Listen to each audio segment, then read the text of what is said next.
자, 첫 번째 썰 한번 가보도록 하겠습니다. 아까 그 채팅에 나왔던 내용이죠. 아콩이님 말씀하셨던 거. 저걸로 한번 이야기를 한번 가보도록 할게요. 질문 내용이 자동차 부품 생산직은 환경이 대부분 열악한가요? 네. 같은 말이 두 번 들어갔네요. 대부분 환경이 열악한가요? 이게 근데 사람마다 느낌이 달라요. 열악하다는 기준이 굉장히 주관적이라서 뭐 좀 힘든 게 있어도 자기는 뭐 괜찮다고 생각하면 열악하지 않고, 나는 조금이라도 뭐 더러운 거 싫어한다, 뭐 닿는 거 싫어한다고 하면 열악할 수도 있고. 그런데 뭐 사람들이 자동차 부품 쪽에 이제 일을 많이 해요. 사실 생산직 일자리 중에 가장 많은 이 비중을 차지하는 게 자동차 부품입니다. 그래서 자동차 부품 관련 생산직 그 자리는요, 그 워크넷이나 사람인 같은 데 검색해도 굉장히 많이 나와요. 전국 각지에서. 네. 일단 왜 자동차 부품이 일자리가 많냐? 네. 자동차 자체가 우리나라 제조업의 근간 아닙니까? 근간이자 바탕이 되는 산업이기 때문이죠.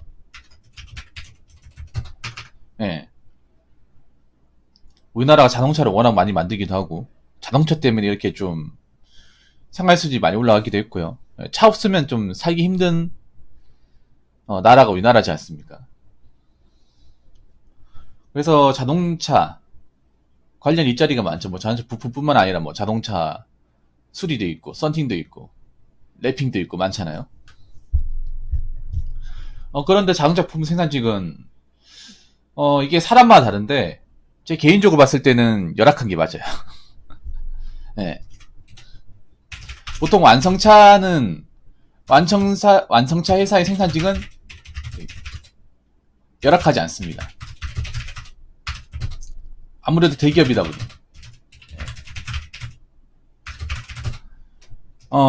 자동차 부품이라 얘기하는 건 대부분 있잖아요. 어디냐 하면 하청이에요, 하청.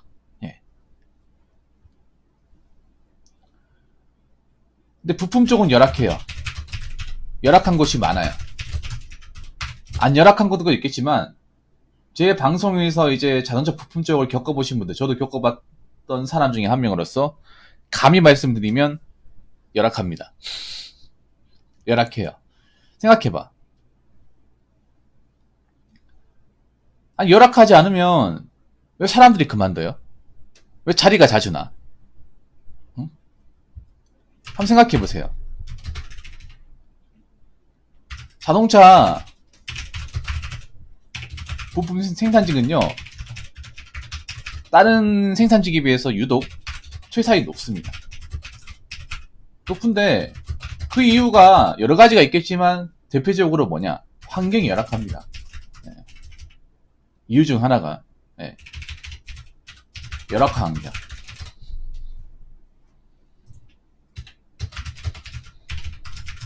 다른 것도 있어요. 뭐 일이 무거운 것도 있고, 뭐 급여, 이제 일하는 것에 비해서 급여 대비 좀 적은 것도 있고요. 그리고 인프라가 안 좋은 것도 있어요. 보통 자동차 부품적이 도시에는 없고, 뭐 시골 같은 데 공장이 있다 보니까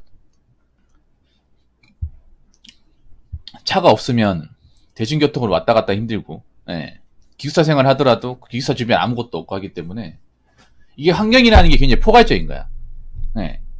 굉장히 포괄적인 거야. 그러니까 이 환경이라는 게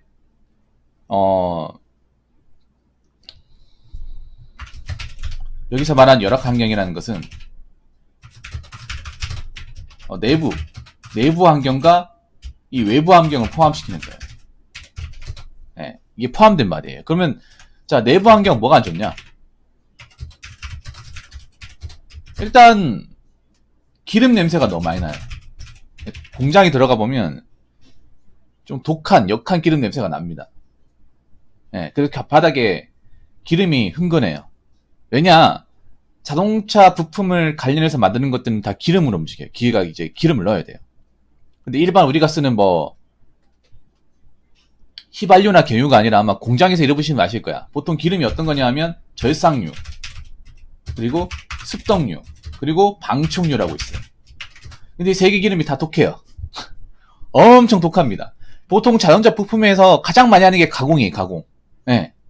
이렇게 생각하면 돼. 자동차 부품에서 10개 있어요. 그 중에 한 7, 8개는 가공입니다. 가공 또는 금형이에요. 대부분 자동차 부품 관련은 가공 아니면 금형, 용접, 요 3개. 근데 가장 많은 게 가공, 그 다음에 금형, 프레스. 근데 이 기계들을 움직이는데 들어가는데 기름이 들어가요. 절삭, 습동, 방청. 요 3개가 무조건 들어가요. 특히 가공은 그냥 이 3개가 무조건 들어간다 생각하시면 돼. 근데 이 기름이 어떻냐? 독합니다. 그래서 이 바닥에 공장에 들어가면 이 기름 냄새가 진동을 해요. 기계를 돌리면 기름을 넣어야 돼. 절삭, 수동을 넣어야 되고, 그리고 이제 자동차 부품을 만든 것들을 이제 만들고 나서 이게 썩으면 안 되잖아요. 뭐 다 이제 가공하고 나서 수치가 안 맞는다거나 아니면 이제 녹이 쓰면 안 되잖아. 그래서 방충유라고 해서 부식되지 말라고 기름 발라요. 근데 그것도 독해요. 네. 그래서 들어가 보면 처음에는 진짜 이 기름 냄새가 장난 아니고 이제 좀 후각이 발달하신 분들은 바로 냄새를 맡아요. 기름 냄새 때문에. 네. 그리고 근무 시간 대비 짧은 휴게 시간. 이게 좀 커요. 보통 12시간 일한다고 치면, 그러니까 보통은 2조 2교 되죠. 자동차 부품은요. 그냥 닥치고 2조 2교 돼. 뭐 3조 2교 돼, 4조 4교 돼, 그런 거 없습니다. 무조건 2조 2교 됩니다. 왜냐하면 완성차가 2교대라고 있기 때문에 대부분 그 스케줄에 맞춰가지고 교대를 해요. 네. 하청업체 따라갑니다. 보통 완성차는 주간 2교대인데 대부분의 지금 부품 하청 쪽 넘어가면 주간 2교대 하고 있는 데도 있긴 하지만 대부분은 2조 2교대입니다. 왜냐 2조 2교대가 효율이 좋기 때문에 사용자 입장에서. 네, 그래서 2조 2교대를 하게 되면 하루 12시간씩 일을 해요. 산업 포함시켜서 12시간씩 일을 하는데 문제는 그 12시간 일을 함에도 중간에 쉬는 짬이 안 나요. 예. 못 쉬어요. 그러니까 못 쉰다기보다는 너무 가혹할 정도로 쉬는 시간이 없어요. 내가 전에 얘기했지만 한 3시간 일하고 한 10분 쉬고 막 그렇습니다. 점심시간도 뭐 1시간 쉬는 것도 있겠지만 뭐 40분 쉬는 것도 있고 뭐 저녁 시간은 뭐 20분 30분밖에 안 되다 보니까 밥 먹고 오면 없어요. 그래서 저녁 때마에 밥을 굶는 사람도 굉장히 많아요. 제가 저번 시간에 얘기했죠. 일은 빡세게 하는데 휴게 시간이 굉장히 짧아. 네. 그리고 중량물을 취급을 합니다. 자동차 부품 여러분 뭡니까? 자동차가 뭐예요? 쇳덩어리 아닙니까? 쇳덩어리. 그래서 가공을 한다고 하면 쇳덩어리를 가공하는 거예요. 그럼 뭐겠습니까? 기본적으로 무게가 있다는 거죠. 무게가 나가는 거예요. 자동차 부품은 아무리 기술이 좋아져도 가벼울 수가 없어. 왜냐? 가벼우면 교통사고 나면 충격 흡수할 수 있을까요? 못 하잖아요.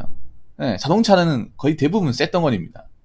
네, 쇳덩어리이기 때문에 일을 하다가 중간에 내가 들고 옮기는 경우가 발생을 해요. 한두 개 옮기면 뭐겠지만 하루 종일 내내 옮긴다고 쳐봐요. 그러면 손목도 아프고 허리도 아프고 네, 그리고 서서 일을 하고 이런 여러 가지 때문에 힘들어요.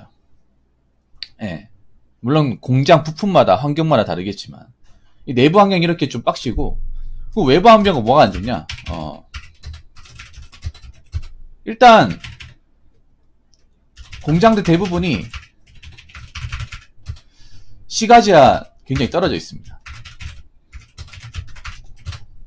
물론 100% 다 이렇게 돼 있다는 건 아니고 시골에 있는 공장도 다수 있어요.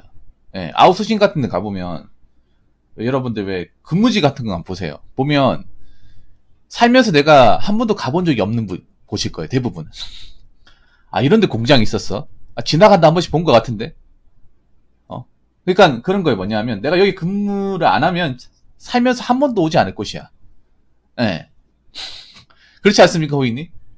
내가 여기서 이 쌔밥 먹지 않으면 2번 다시 여기 근처도 안 올 곳인데 일을 하다 보니까 여기 오는 거예요.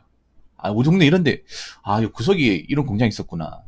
예. 네. 그래서 대부분 보면 물론 뭐 통구버스를 이제 지원해주는 것도 있긴 한데, 그런 데는 굉장히 큰 데고요. 1차 밴드 쪽 정도 돼야 그 정도 가능하고, 한 2차 밴드 아웃소싱 넘어가면 송금버스 없어요. 그럼 어떡하냐? 어떡하긴요. 자차로 왔다 갔다 해야죠. 자차로. 자차가 있는 사람은 그나마 다행이겠지만, 자차가 없는 사람들은 어떡하냐? 출퇴근이 힘듭니다. 버스가 안 돌아다녀요. 지하철은 당연히 없고요. 그래서 이제 회사 차원에서 기숙사를 지원을 해. 예. 그렇게 이제 출퇴근이 힘든 사람들에 한해서 기숙사를 제공긴 하는데, 기숙사도 열악해요. 예. 기숙사도 완전 열악해요. 예전에 제 방송에 이런 이제 기숙사를 쓰신 분이 있어요. 그분은 어디서 일을 했냐면 충북 진천에서 일을 했습니다. 네, 진천에서. 여러분 진천이라고 하면 아실 거예요. 충청도 사신 분들은 완전 개시골입니다. 네, 옥천, 제천과 더불어서 깡촌 중에 깡촌이에요. 그 전국구 깡촌이죠. 네, 진천 사시는 분들 죄송합니다. 근데 깡촌이 맞더라고요. 네, 그분은 서울 사람인데 어쩌지 하다 보니까 이제 일을 구하기 위해서 여기 왔어. 예. 근데 거기는 일주일 내도록 일 시켜요. 일주일 내도록. 여러분 이해가 안 되지 않습니까? 주 52시간 적용인데 어떻게 일주일 내도록 일 시키죠? 근데 합법이야. 왜냐? 5인 미만이니까. 거기는 사람이 없어도 너무 없는 곳이었어요. 예. 사람이 없어도 너무 없는 거. 그러니까 여러분 아시겠죠? 52시간 적용은요. 5인 미만 사업장에 적용이 안 됩니다. 5인 미만 사업장은요. 60일 시키는 70일 시키는 합법이에요. 이거 모르시는 분들 많을 텐데 52시간이 대부분의 사업장은 적용이 되지만 5인 미만은 적용이 되지 않습니다. 네, 거기는 5인 미만이었어. 네. 그래가지고 빨간 달들이 시켜. 주말에도 나오라고 하고. 근데 그렇다고 일을 안 할 수 없어요. 왜냐하면 기숙사가 어디 있냐 하면 공장 바로 위에 있어요. 공장이 판넬 건물 위에다가 그냥 방 하나 만들어가지고 거기 침대 2개 얹어놓고 TV 하나 해놓고 거기 그냥 쓰라고 만들어 놓은 거야. 말이 기숙사지 그냥 창고죠, 창고. 예. 그냥 나 공장 안에 여기 사는 거예요, 그냥 완전히. 공장 안에 벗어날 수가 없는 거예요. 예. 그래서 거기서 뭐 하냐 하니까 그냥 TV 보고 누워있고 그냥 상선정적에 있다가 자다 일어나면 다시 또 씻고 출근, 바로 그냥 내려가면 출근이라고. 예. 아니 거기 뭐 아무것도 없냐고 하니까 진짜 아무것도 없다고. 아니 거기 편의점 있을 거 아니냐 하니까 편의점 있긴 한데 한번 갔다 왔는데 걸어서 1시간 걸린다고. 편도로 1시간. 그런 곳이었습니다. 거기 뭐 통근버스 뭐 다른 거 지원 안 됩니까? 일체 지원이 없대요. 거기 뭐 감옥이야, 감옥. 물론 제가 얘기한 것은 굉장히 열악한 곳을 얘기한 겁니다. 열악한 곳. 예. 이게 자동차 부품 공장이 워낙에 엄청나게 많아가지고 한 몇만 군데 있어, 이게. 전국 단위로 보면 진짜 많아요, 자동차 부품이. 예. 어지간한 데는 다 있어요. 다 있어가지고 규모마다, 위치마다, 지역마다 다를 수 있어요. 예. 그냥 제가 수많은 공장 중에 한 사례를 얘기한 것 뿐이고, 대부분 자동차 부품 쪽이 절대 시내 안에 존재할 수가 없어요. 왜 그러냐 하면, 자동차 부품이 대부분은 인체에 유해한 환경에서 일을 하기 때문에, 이 공장에서 도시에 이걸 공장을 설립하게 되면 당연히 일반 시민들이 가만히 있겠습니까? 절대 가만히 있지 않습니다. 예. 보통 자동차 공장에서 쇠 깎는 공장 가보면 시커먼 연기가 나와요. 예. 그래서 여러분 도시 같은데 흘러나온다 생각해봐. 그럼 가만히 있겠냐고. 절대 가만히 있을 수가 없죠. 그래서 밀리고 하다 보니까 이제 시외로, 외곽으로 빠지는 거예요. 예. 그래서 제가 봤을 때는 공장마다 다르겠지만 대부분의 부품 생산직은 환경이 열악하다. 예. 그래서 열악한 걸 각오하고 일을 하는 것이 좋다. 이 말씀을 꼭 드리고 싶습니다. 예. 그런데 제가 얘기하고 싶은 건 제 말이 무조건 100% 맞는 말은 아니고, 적어도 제가 봤을 때는 이런 자동차 부품 아웃소싱 공장 10개 있으면 한 9개는 해당된다고 봅니다. 예. 제가 자동차 부품 쪽 일하면서 여기 환경 너무 좋은데요? 나는 계속 일하고 싶은데 사실 그런 분들 들어본 적이 없어요. 그나마 일할만 하다고 하신 분들은 완성차 계열사나 아니면 1차 밴더 정도 되는, 예, 1차 밴더 정직원 정도 되는 그분들이 한해서지, 그 외의 공장은 대부분 다 힘들다. 여기 사람 있을 곳이 아니다. 왜 젊은 사람들이 도망가는지 알겠다. 다 이 얘기를 합니다. 그래서 혹시 자동차 부품 쪽으로 일하실 분들은 마음의 각오를 단단히 하시는 게 좋을 것 같습니다. 자, 이상으로 첫 번째 썰 마치도록 하겠습니다.